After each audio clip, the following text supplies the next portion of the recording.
The clinking of dishes, the hum of conversations, and the occasional laughter filled the small-town diner on a rainy afternoon in Louisiana.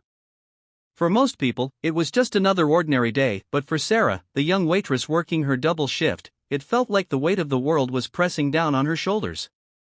She forced a smile as she carried trays, topped off coffee cups, and took orders, but behind her tired eyes was a storm no one could see. Rent was overdue, her mother's hospital bills were piling up, and her car had broken down just the night before. Every tip mattered, every extra dollar meant the difference between surviving another week and falling apart. As she refilled a cup of coffee at booth 7, she noticed a familiar face.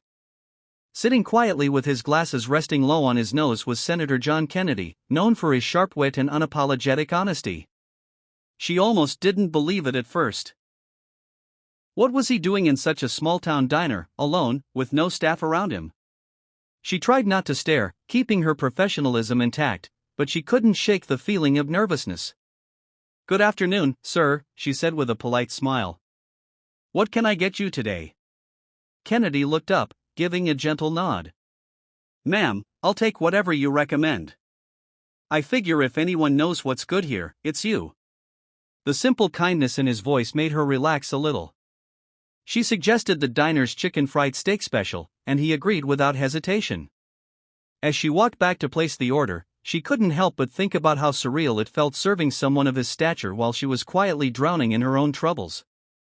Throughout his meal, Kennedy kept to himself, occasionally glancing out the window as the rain pattered against the glass. But he didn't seem distant or aloof. Each time Sarah stopped by, he thanked her warmly, even joking once, "Ma'am, this coffee could wake the dead, I think I'll take another round." She laughed, a genuine laugh she hadn't felt in weeks, and for a brief moment, her burdens didn't feel so crushing. When Kennedy finished his meal, Sarah brought the check. He handed her his card with a smile, thanked her once more for the service, and quietly left. She thought nothing of it until she returned to collect the signed receipt. Her hands trembled as she unfolded it. At first, she noticed the unusually large tip, an amount far beyond anything she had ever seen on a check in that diner. But then her eyes caught the handwritten note at the bottom.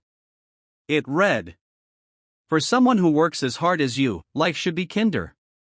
Use this to breathe. Don't give up, better days are coming. John Kennedy." Sarah's knees almost gave out beneath her.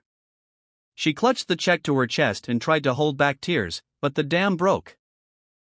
She sat down in the nearest empty booth and sobbed quietly, her co-workers rushing over in confusion.